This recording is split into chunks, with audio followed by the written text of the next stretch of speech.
Estamos en CGN Noticias, Radio y Televisión, en nuestro espacio Frente a Frente, un diálogo con la ciudadanía, programa grabado por el canal de televisión de la Unión Nacional de Periodistas Núcleo de Guaya y transmitido por las redes sociales. En breves momentos volvemos.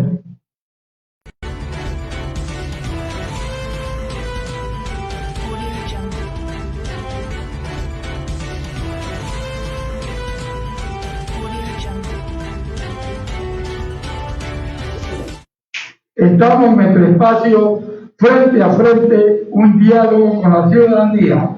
A mi lado se encuentra el doctor Wellington Carpio, representante de la FPTG, quien vamos a analizar el tema del paro nacional que se va a realizar el día de mañana en todo el país. Adelante. Bueno, queremos agradecer la oportunidad que nos dan una vez más por podernos dirigir al pueblo ecuatoriano y a los trabajadores.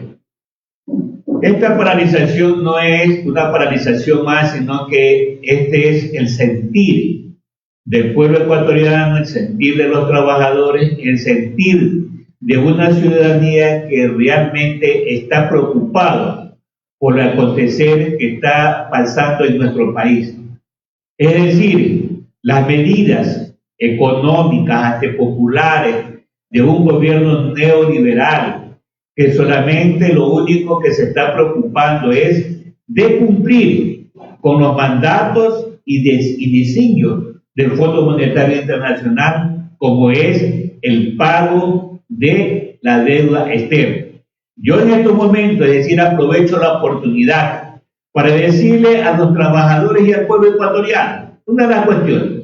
Hace unos meses atrás el petróleo estaba a 34, 36 dólares el barril. Hoy en día está a 80 dólares. Yo pregunto, ¿por qué los medios de comunicación no dicen nada sobre el incremento y a dónde van esos recursos?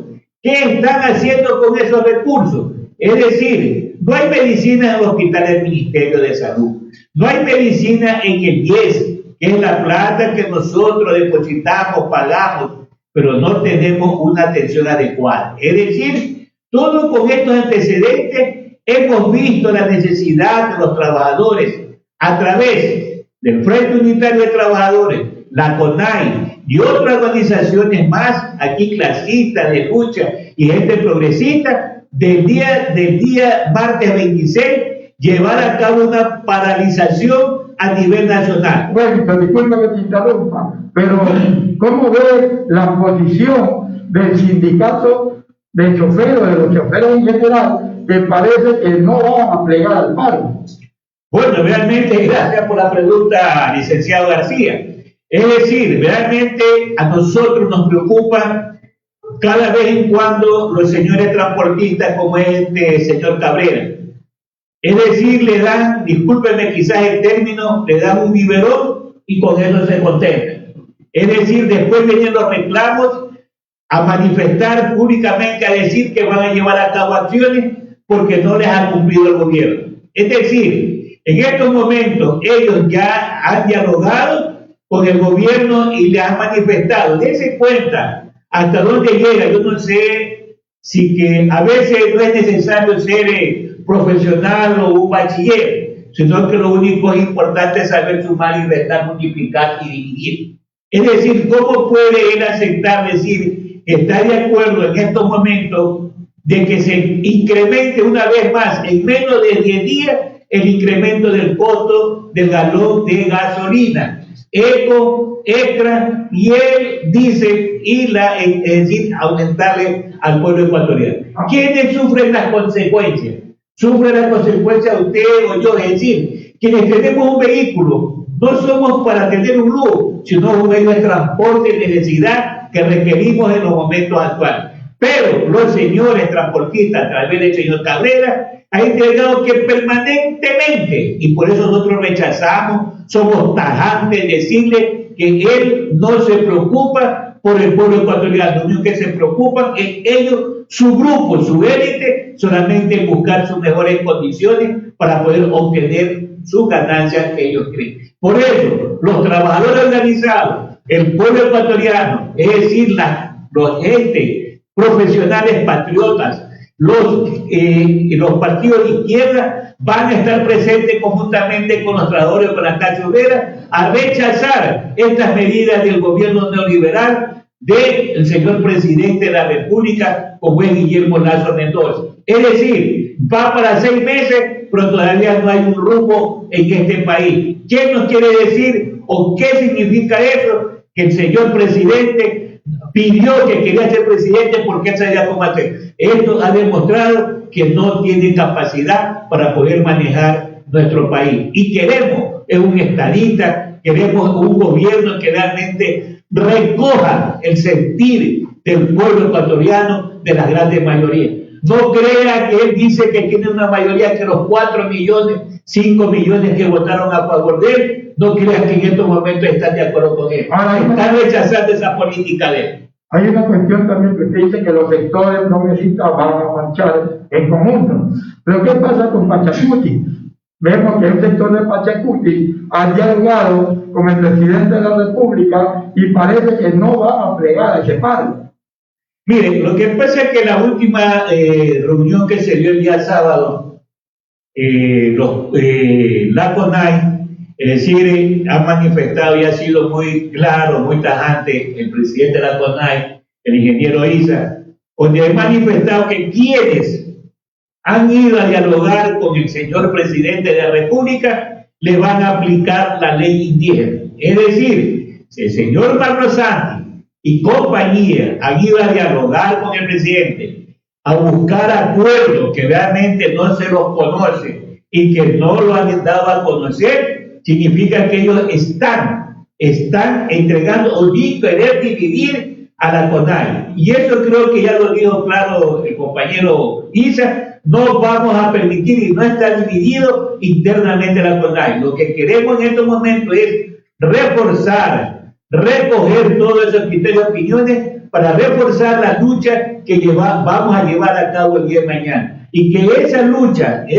del pueblo, de los trabajadores organizados, es decir, en estos momentos hacemos un llamado a los compañeros trabajadores activos, a los compañeros pasivos, a los jubilados, a los profesores, a los profesionales, a los progresistas, toda esa gente a unirnos. Dejémonos de cualquier sectarismo, cualquier ensajamiento que tengamos, unámonos en estos momentos en la lucha de defender nuestro patrimonio, de defender nuestros derechos que tenemos los trabajadores, de defender nuestro país, de defender el patrimonio que todavía nos queda. Si nosotros no le ponemos esa actitud, vamos a ser presa fácil de la división y donde quien va a ganar es el gobierno de los banqueros, de los empresarios, porque no vamos a tener realmente una representación, es decir, en defensa de los sagrados intereses del querido pueblo ecuatoriano. Doctor, pues también hay una cosa bien clara, que el señor presidente de la República hizo una movilización en la capital de la República que era de respaldo a su presidencia. ¿Cómo la vio usted? Mire, mi querido licenciado García, es decir, los medios de comunicación, hablada, escrita y televisiva, dieron cuenta que no fue el fruto que significa que él quería, es decir, que iba a tener una gran mayoría de respaldo. Es decir, no ha habido, a pesar que se dice por ahí, no me crea a mí, dicen por otras bocas que le estaban pagando $20 para que así, tan sándwiches, pasaje y todo. No sabemos si era verdad o mentira, pero no tuvo el eco que él pensaba tenerlo. Por eso que los medios de comunicación televisiva, como especialmente Ecoavisa, Canal 10 y otros medios de comunicación que hacen publicidad, no hicieron la publicidad que él requería para decir que realmente impactó él. Es decir, no tiene el respaldo ni el apoyo del pueblo ecuatoriano por sus medidas antipopulares. Es decir, una vez más se demuestra que nosotros, el pueblo ecuatoriano, le estamos diciendo no a tu política que debes de enmendar, pero él es ciego, sordo y mudo de las políticas que nosotros damos. Es decir, en estos momentos amenaza con la muerte cruzada. ¿Qué haga? A ver si va a tener el apoyo. No va a ganar. No va a ganar. Entonces, es decir, queremos, compañeras y compañeros, vuelvo a insistir, a unirnos. Es decir, este medio de comunicación es un medio que da espacio a todos, donde podemos exponer nuestras opiniones y criterios, no como en otros medios que ustedes le cortan a media su pregunta y no lo dejan responder. Aquí tenemos la amplitud de poder decir, es decir, hablamos con la verdad, con la sinceridad, y agradecerle a ustedes por esta oportunidad y esperamos que permanentemente este medio siga viviendo y siga dando la oportunidad a quienes realmente siempre estamos en la calle defendiendo los intereses del pueblo, no personales, defendemos los intereses de todos. Por eso la asociación 15 de noviembre permanentemente estamos los martes ahí, estamos ahí, nos hemos reintegrado a esta acción, a esta lucha, y por eso los convocamos para el día de mañana a las 16 horas 4 de la tarde en el Parque Centenario, para estar juntos como lo venimos haciendo, y eso ha dado fruto y muestra que esta asociación y el grupo de trabajadores, el grupo de dirigentes que estamos ahí, estamos viendo que verdaderamente tenemos la razón de lo que denunciamos y seguimos denunciando. Y esperamos que ese directorio del IES y el presidente de la República escuche la voz de los trabajadores y además que escuche la voz de la gente jubilada que ha entregado su juventud, su vida a esta institución que sí que le hemos aportado por más de 30 años. Es decir, que esto no es del gobierno, esto es de nosotros, y por eso la defendemos con lágrimas, sangre, si es posible hasta con nuestra vida en la calle. Bueno, para terminar ya, porque siempre el enemigo de nosotros es el tiempo, ¿cómo ve usted el asunto de los papers en los cuales está involucrado el presidente de la República? Bueno, mire, es decir, hablar de las cuestiones papers del gobierno. Usted conoce en estos momentos que el Congreso, el Congreso de Chile ya están cuestionando la participación, no estamos hablando de no tenemos evidencia, pero la participación del presidente Piñera. Es decir, el pueblo ya se levantó a decirle, basta ese señor que debe renunciar de él. Pero aquí, hasta el momento, dése cuenta cómo es posible. ¿Estarán dormidos casi? Bueno, no es dormido. Lo que pasa es que aquí los medios de comunicación televisiva le dan publicidad cuando les interesa. Es decir, en estos momentos, los medios televisivos, ¿qué les he dicho? Hay que el gobierno no puede asistir, el presidente ni su familia, a rendir a la comisión. Discúlpenme, yo pregunto, ¿para qué es la asamblea? La asamblea es para legislar y fiscalizar, pues. Quienes están incumpliendo, no tenemos que fiscalizarlo. A ver, señor, ¿usted de dónde sacó esta plata? Señor, ¿usted de dónde no pagó esto? Es decir, esa es la asamblea. Pero aquí hay ciertos medios que se prestan, como yo vengo diciendo, ¿será porque les pagan bien? ¿Son bien remunerados? ¿O será porque esos medios pertenecen a ciertos poderes aquí políticos y económicos? Pero ellos no hacen nada. Entonces, nosotros, los trabajadores, quienes somos dirigentes permanentemente defendiendo esto, sí exigimos que la Asamblea Nacional debe insistir, exigirle al presidente que tiene que ir a la Asamblea a rendir su versión, es decir, hasta por respeto al poder del Estado, que se llama la Asamblea. Si ya no hay respeto, ¿cómo si no hay que nosotros que respetemos las leyes? ¿Cómo si no hay que nosotros que respetemos la Constitución? Y el primer personero, el primer hombre, el ciudadano, no lo respeta. Entonces, ¿cómo estamos? Entonces, es decir, yo no me gusta nunca enumerar, sí, pero no nos parcialicemos. Siempre hablemos y hablemos con la verdad, con sinceridad, y seamos siempre objetivos en decir, esto usted está incumpliendo y esto usted no ha hecho, usted debe hacerlo por el bien del país o por el cumplimiento a nuestra Carta Magna del Estado. Es decir, la Constitución de la República es quien nos manda a todos los ciudadanos de este país y tenemos que cumplir con eso. Si no lo cumplimos, pues discúlpenme, hay que tomar otras medidas, pero eso debe ser la Asamblea. Y que no se parcialice, sino que la Asamblea debe de optar leyes que realmente exijan el cumplimiento de lo que se ha hecho hasta el momento, de esto de los, para el aspecto de que el señor presidente tiene, es decir, que ha burlado, claro, es decir, que ha burlado el pago de una gran cantidad de impuestos aquí al Estado. Entonces, es decir, debe de cumplir con eso. Si no se cumple, pues realmente hemos pasado otra página más, y significa que aquí en nuestro país los poderosos, los de leva blanca, pueden hacer y deshacer, y solamente estamos viendo otra vez más que la ley es para el más débil, en este caso para usted, para el otro, mi querido amigo, y para mí, pero no para los de arriba. Doctor, lo dejamos con las palabras finales, agradeciendo de antemano su participación en nuestro espacio frente a frente, un diálogo con la ciudadanía. Bueno, yo quiero volver a reiterar mi sinceridad ante ustedes, agradecerles por permitirme una vez más dirigirme al pueblo ecuatoriano. De la misma manera, pedirles a mis compañeras, a mis compañeros, a la fuerza de izquierda, a la gente patriota, a los profesionales patriotas, estar presente el día de mañana para rechazar esta política ampliadora del gobierno neoliberal de Guillermo Lasso Mendoza y decirle ya no más incremento de los derivados de nuestra patria del Ecuador. Es decir, en menos de 10 días nos ha aumentado 2 veces el incremento del costo de los combustibles. ¿Quiénes sufren las consecuencias?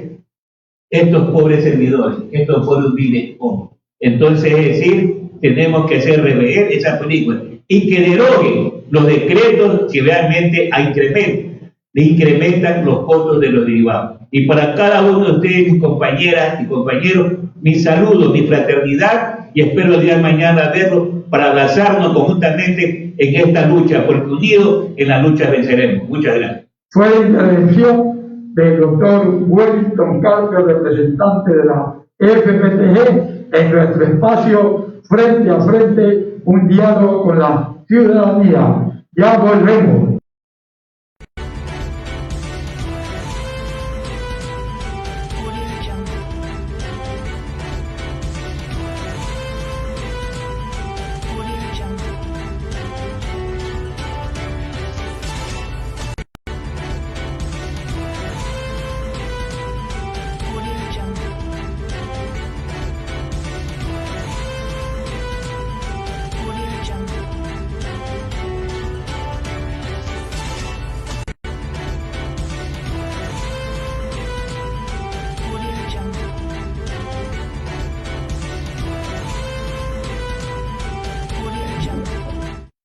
De regreso a nuestro programa Frente a Frente, un diálogo con la ciudadanía, pues como siempre decimos, en nuestras entrevistas y entrevistados tienen mucho que informar, mucho que comunicar y expresar desde su punto de vista sobre los aspectos y la problemática nacional. Y esta vez pues tenemos con nosotros al doctor Carlos Zañayba de la Bastida, ex candidato a la presidencia de la República, que agradecemos su cortesía de permitirnos este diálogo y esta entrevista. Son temas que en la coyuntura política del país pues probablemente ha destapado todo un cuestionamiento al ejercicio de la presidencia de la República del señor Guillermo Lasso. Estamos refiriéndonos a los papeles de Pandora que un equipo de periodistas internacionales a lo largo de todo el país pues han puesto como información en los diferentes medios y que nos hablan de nuevos personajes políticos, empresarios, artistas, en definitiva, de todos los órdenes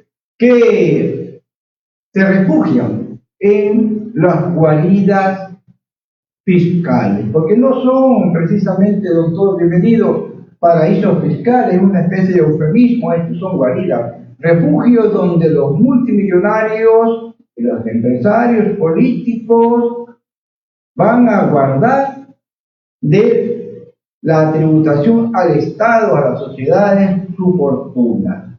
¿Qué comentario le merece esto? Muy buenos días, muchísimas gracias por esta invitación. Un cordial saludo a todos los que nos escuchan y nos ven en las redes sociales. Bueno, lo importante aquí es qué consecuencias tiene todo esto con relación a Ecuador. y resulta que no es una persona cualquiera quien esté involucrado, sino el presidente de la República. El presidente de la República tiene que ser un ejemplo, a mi parecer. Claro, en Ecuador lo que menos hemos tenido son presidentes ejemplares, pero siempre tenemos que aspirar a lo mejor, no a lo que hemos tenido de costumbre, a la mediocridad y cosas por el estilo. Sobre todo que nosotros tenemos una ley que, a pesar de que generalmente pensamos y creemos que no se cumple la ley, debemos intentar y exigir que la ley se cumpla para todos. No nos podemos acostumbrar al fraude, no nos podemos acostumbrar a la mentira, al engaño, a la falsedad, a la falta de cumplimiento, a decir una cosa en campaña y hacer otra durante el ejercicio del poder. Eso es fundamental. Algunas personas creen que esto es simplemente algo que se trata de un grupo de poder tratando de sacar al otro.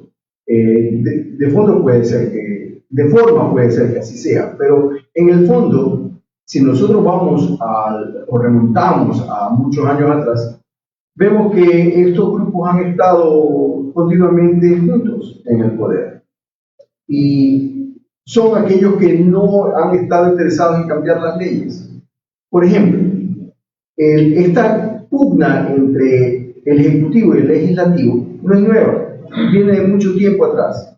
Sin embargo, se trata de culpar individualmente a asambleístas y en general a la Asamblea por cosas que le permite la ley. Por ejemplo, la ley actual, y que en ningún momento veo que ni el gobierno ni el asambleísta que pregona las glosas de sus compañeros asambleístas hacen algo por cambiarla. No tratan de cambiar la ley, sino simplemente tratan de desprestigiar a la asamblea diciendo que hay asambleístas que tienen glosas y muchas glosas. Sin embargo, la ley solamente impide ser candidato a aquel que tiene una sentencia condenatoria ejecutoriada. Es decir, si una persona tiene glosa, puede ser candidato y puede ser elegido asambleísta. Entonces, el problema radica en la ley que les permite a ellos ser candidatos y ser asambleístas. Y que el presidente trate de zafarse de una asamblea en la cual él no tiene mayoría y que él sabía que no iba a tener mayoría y que de hecho después de la primera vuelta él tenía que haber sabido muy bien que iba a tener una asamblea en contra. Y sin embargo él continuó. Si él no quería los problemas, si él no quería tener una asamblea en contra, es muy sencillo: no sea candidato, no sea presidente. Pero tratar de manipular a la opinión pública para que la opinión pública se ponga en contra de una asamblea, eso a mi parecer es desestabilizar la democracia del Ecuador. O sea, estamos hablando de... el presidente de la República en una entrevista en un medio televisivo ha admitido que tiene parte de su fortuna en un paraíso fiscal, en una guarida fiscal. Dijo casi textualmente: lo tengo en dos lados, en el Ecuador y en la guarida fiscal. Esto supone que, habiendo en la disposición electoral del país última modificación para que los candidatos pudiesen participar a diferentes dignidades, particularmente a la presidencia de la República, ¿no?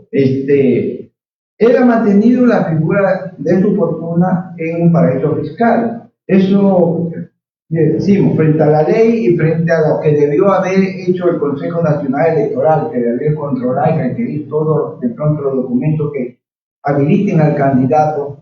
Probablemente faltó una pesquisa, una mayor investigación, pero frente a este hecho factual que va contra la Constitución y la ley, y el hecho de que el presidente dice que, bueno, que él ha pagado sus impuestos, pero el problema no es el pago solamente de impuestos, aquí se ha evadido la ley. Así es, miren, o sea, aquí se interpreta mal porque deliberadamente algunos políticos engañan a los ciudadanos con sus palabras. Se ha llegado a creer que mientras más pague impuestos, usted es mejor que aquel que no paga impuestos. Es decir, una persona que puede estar evadiendo impuestos es mejor que una persona que no tiene empleo y que lamentablemente no tiene ingresos y no paga impuestos. Y eso no es así, porque no tener un empleo Por ende, no tener ingresos y no pagar impuestos no es delito. Sí es delito si es que usted evade impuestos o no paga los impuestos debidos en su totalidad. Eso es delito. Entonces, no importa cuánto haya usted pagado en impuestos, lo importante es que haya pagado todos los impuestos debidos. Y si es que no los ha pagado, tiene que responder a la ley. En el caso de la misma declaración del presidente de la República, que voluntariamente él lo hizo, al escribir una carta al diario El Universo, indicando que él no es evasor de impuestos porque él ha pagado más impuestos que la mayoría de los ciudadanos ecuatorianos y que no está en disputa. Él indica que del Banco de Guayaquil él ha pagado 560 millones de dólares en impuestos. Y él escribe, del Banco de Guayaquil, del cual soy el mayor accionista. Entonces, si ha pagado 560 millones de dólares en impuestos del Banco de Guayaquil, esto significa que la base imponible en total son alrededor de 2.800 millones de dólares si tomamos en cuenta que el Banco de Guayaquil en la primera mitad de esos 15 años pagó alrededor del 13%. Y posteriormente asumo que habrá pagado 25% cuando el presidente Correa en el año 2013, cuando estaba en plena campaña disputándose el poder con el actual presidente, indicó que él iba a financiar el incremento del bono de la pobreza a $50, financiándolo con los ingresos que no recibían debido a que los bancos pagaban solamente 13%, es decir, tenían corona y durante el gobierno de Correa también para pagar menos impuestos que el resto, por ley. O sea, les daban un subsidio a los más ricos, que son los banqueros, a los que hacen más plata, a los banqueros. Eso lo hizo el gobierno de Correa. Por eso yo creo que ellos siempre han estado en conversaciones y en acuerdos. Ok, entonces repito, la primera parte de esos 15 años durante los cuales el presidente Lasso dice que ha pagado 560 millones de dólares a través del Banco de Guayaquil, del cual él es el accionista mayoritario, hasta el año 2013 pagaron algo así como 13% y en adelante hasta el año 2020 habrán pagado 25%. Esto en promedio sería 19%, alrededor de 20%. Si es que ponemos esto alrededor de 20%, significa que un quinto del 100%, un quinto de la base imponible, entonces la base imponible es 2.800 millones de dólares. Una quinta parte, 20%, equivale a 560 millones de dólares. Si es que esa es la base imponible, yo veo con mucha dificultad que el presidente Lasso haya tenido solamente, o que tenga solamente 39 millones de dólares en patrimonio, sino mucho más, y que obviamente no los declaró. Si él no los declaró, entonces significaría que él ha mentido en su declaración patrimonial para ser candidato a la presidencia. Y si él mintió, entonces cometió perjurio, y si cometió perjurio, no solamente que ha cometido un delito electoral, sino también penal. Y por eso yo creo que él debe responder a la ciudadanía, para que no quede absolutamente ninguna duda, y él debió haber asistido a la asamblea a responder, a presentar pruebas de descargo, a desvirtuar lo que él dijo durante la entrevista con Carlos Vera y lo que escribió al diario El Universo, que se equivocó, que antes no dijo bien, ahora es diferente, etcétera, para que cambie la versión, porque la versión actual de que él pagó 560 millones de dólares a través del Banco de Guayaquil, del cual él es el accionista mayoritario, significa que su patrimonio no es 39 millones de dólares, sino mucho más. ¿Por qué? Revisando cuáles son los accionistas del Banco de Guayaquil, yo he encontrado que el accionista mayoritario es Corporación MultiBG, que tiene 80.8%, casi 81%. Póngale 80%, son 4/5 del valor del Banco de Guayaquil, que en las cuentas indican que tiene un valor de 450 millones de dólares. Si son 450 millones de dólares, Corporación MultiBG tiene 360 millones de dólares. Es el accionista y propietario mayoritario, claro. Corporación MultiVG. Algo a lo que yo no tuve acceso fue a la página de Corporación MultiVG para ver quiénes son los accionistas y qué porcentaje tienen. Pero, a breves rasgos, me imagino que los accionistas de Corporación MultiVG son Danilo Carrera, Guillermo Lazo y algunos familiares, como la hermana, sabemos que también es accionista. Por ahí, extraoficialmente vi que Guillermo Lazo sería el dueño del 40% de las acciones de Corporación MultiVG, lo cual significaría que solamente del Banco de Guayaquil él sería dueño de 144 millones de dólares. Es solamente del Banco de Guayaquil, asumiendo que 40% es el porcentaje de él, que podría ser 50%. Asumamos 40% de los 360 millones de dólares que le corresponden al patrimonio de Corporación MultiVG dentro del Banco de Guayaquil, significaría que el presidente Lazo tiene 144 millones solamente con el Banco de Guayaquil como patrimonio. Él declaró 39 millones, me imagino que eso no incluye su patrimonio en Corporación MultiVG, porque no aparece él como accionista, sino accionista aparece Corporación MultiVG, no el nombre de Guillermo Lazo. Me imagino que él no puso en su declaración patrimonial, solamente puso otros activos que llegan a cerca de 40 millones, son 39.8 millones, póngale 40 millones, más 144, ascendería a 184 millones de dólares. Estaríamos, por esta situación que usted señala, ante un conflicto no solamente de ética política del Ejecutivo, sino de un conflicto de interés en términos de políticas públicas, como ya se presentó con el presidente de Chile, Santiago Pineda, que alrededor de la venta, por ejemplo, de una minera, ¿no? Y genera una política pública ambiental en favor de esa minera. Estaríamos casi posiblemente en esta situación acá en el Ecuador. De hecho, la Fiscalía ha iniciado con posible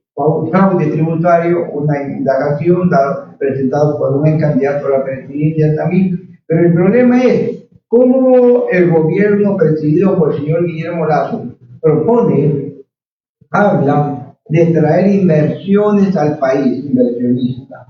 Y él tiene, y lo ha admitido, que tiene invertido, refugiado, guarnecido en Dakota del Sur, en Estados Unidos, un patrimonio que dice que está a nombre de sus señores, pero sigue siendo patrimonio familiar. Precisamente para evitar cualquier conjetura, para evitar especulaciones, creo que el presidente debió haber acudido al llamado de la Asamblea para dejar las cosas bien claras, porque de lo contrario, usted tiene toda la razón y todos los ciudadanos tienen la razón de pensar como deseen. A mí no me gusta hacer comparaciones de que porque Piñera hace esto, entonces aquí también es así. No, sin embargo, yo creo que el presidente tiene que dejar las cosas bien claras. De lo contrario, es evidente que cualquier persona va a cuestionar cualquier tipo de acción que él quiera tomar, indicando que es bueno para los ciudadanos, cuando pensarán, ¿será bueno para los ciudadanos o será bueno para él?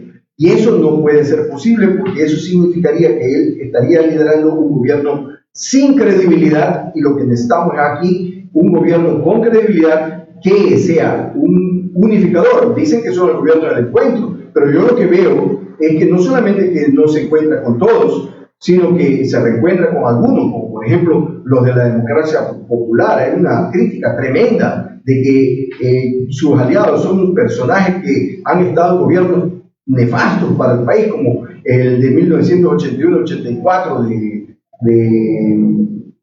de Hurtado con la democracia popular, y después de Maguad al final del siglo pasado, y personajes como Dají. Yo creo que él debería rodearse de personas con credibilidad, y yo no veo que eso él esté haciendo, sino al contrario. Yo creo que las personas que lo están aconsejando a él y que él está escuchando son personas que tienen una trayectoria bien conocida dentro del país y que no es la mejor, lamentablemente.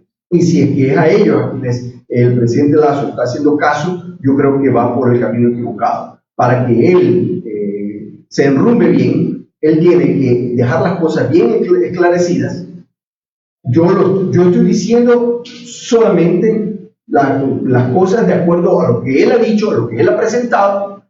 Todo eso es público, nada es sacado de los papeles de Pandora. Así que si yo puedo encontrarlo, cualquier ciudadano puede encontrarlo, porque es material publicado. Así que yo creo que el presidente tiene que escuchar, lejos de tratar de desestabilizar al país, desestabilizando la Asamblea, yo creo que tiene que entablar un diálogo por el cual él tiene que contestar las preguntas que se hacen los asambleístas y no simplemente desprestigiarlos porque ellos tienen glosas, porque ellos fueron elegidos por el pueblo ecuatoriano con las mismas leyes con las cuales el presidente Lasso fue elegido. Así que tienen la misma autoridad dada por el pueblo ecuatoriano, tanto la Asamblea como el presidente de la República. Ninguno se puede creer mejor que el otro, ni cosas por el estilo. Y aquí, en democracia, no significa, la democracia no significa que el Ejecutivo, liderado por un presidente, debe tener la autorización, o debe tener, perdón, más bien, la venia de la Asamblea. Hay ocasiones cuando un presidente tiene la Asamblea a su favor, o el Congreso, o el Parlamento a su favor, y en otras ocasiones no. Y esa es la democracia, y hay que trabajar con lo que se tiene. No porque a mí no me gusta la Asamblea, no porque la Asamblea no me apoya, no porque yo tenga minoría en la Asamblea, yo tengo que deshacerme de la Asamblea. Eso no es permitido dentro de una democracia. Tratar de hacerlo es desestabilizar al país, es causar conmoción social. Justamente estaría dando él la razón para lo cual otros que quieran desestabilizarlo a él puedan utilizar esa figura. Eso significa también que al haber incertidumbre en nuestro país, se está atentando contra las inversiones, tanto nacionales como extranjeras, porque a nadie le gusta la incertidumbre, y estaría finalmente atentando contra los ciudadanos ecuatorianos, porque al no haber inversión no habrá creación de empleo. O sea, hay una situación en realidad, o sea, de acuerdo a las encuestas, el presidente Lasso hizo encuestas que él mismo las ha utilizado. Ese dato tenían entre 73 y 74%, y luego de la publicación de estos papeles de Pandora, pues desciende a menos del 34%. Y de alguna manera eso dice que la ciudadanía en conjunto no está avalando la palabra presidencial por los elementos que usted dice. Entonces, por otra parte, el hecho de que no asista a la Asamblea porque dice que definitivamente no tiene nada que esconder y que la Asamblea al final quiere quitarle la facultad de fiscalizar, nos pone en un limbo político. ¿En qué fuerza política podría respaldarse en caso de una convocatoria a muerte cruzada, a consulta popular, señor Guillermo Lasso? Bueno, miren, lamentablemente él no tiene en este momento ninguna fuerza política, porque sus aliados, con los que estuvo conversando antes de la posesión, ya no son aliados de él. O sea, él estuvo aliándose con el correísmo y con el Partido Social Cristiano, especialmente con el Partido Social Cristiano, con quienes fueron aliados durante las elecciones. Ya no los tienen. Ahora, si revisamos nosotros la primera vuelta y si le creemos a los resultados de la primera vuelta, porque en mi parecer fueron fraudulentos y yo puse la respectiva impugnación a los resultados y también la apelación a la negativa del Consejo Nacional Electoral ante el Tribunal Contencioso Electoral, que es otro organismo que no sirve y que sin embargo el presidente tampoco los cambia, tampoco hace absolutamente nada para reformarlos, a pesar de que él prometió el fortalecimiento de las instituciones del Estado. No cambia ni la ley electoral ni trata de cambiar a estos organismos, que son organismos producto de un sistema corrupto.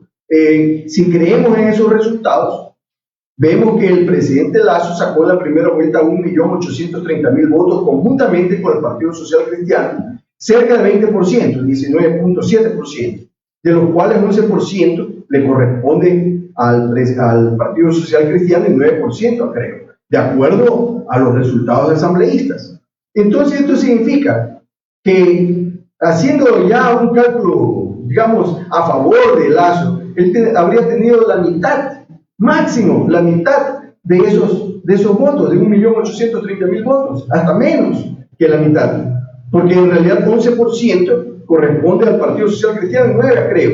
Pero póngale que sea la mitad, no llega entonces a 1 millón de votos. Llega a menos de 1 millón de votos. Y si es que él tiene eso como base, gente que votó por él, menos de 1 millón de votos, de 13 millones de votantes, 13 millones 100 mil votantes, entonces digamos, estamos hablando de un porcentaje inferior al 10%. Inferior. Y eso no es suficiente para un presidente de la República querer tener toda la autoridad y creer que tiene toda la autoridad de todo el país para impulsar sus ideas de creación de empleo, en la cual básicamente se retrocede en los derechos de los ciudadanos, porque él quiere crear 2 millones de empleos. Yo le puedo decir, o sea, la creación de empleo no tiene que ser una creación de empleo cualquiera, tiene que ser una creación de empleo que tenga la acogida pues, de los empleados o futuros empleados o potenciales empleados. Porque entonces puedo crear empleo no pagándole a nadie absolutamente nada. Digo, entonces puedo crear 10 millones de empleos, pero nadie va a querer ser empleado si es que no le voy a pagar nada. Pues igual, si es que le van a pagar poco, la gente se resiste y dice, no, a mí no me conviene ese tipo de empleo. Es decir, para la creación de empleo tiene que haber oferta y demanda. La oferta del empleo que sea apetecible para el potencial empleado, no simplemente un tipo de empleo que los hace retroceder al tiempo de la edad de piedra o de los egipcios que tenían esclavizados a los judíos. Muy bien, doctor, gracias por su participación. Fueron los criterios del doctor Carlos Añay de la Bastida en nuestro programa Frente a Frente, un diálogo con la ciudadanía. Hasta el próximo jueves estaremos nuevamente con ustedes.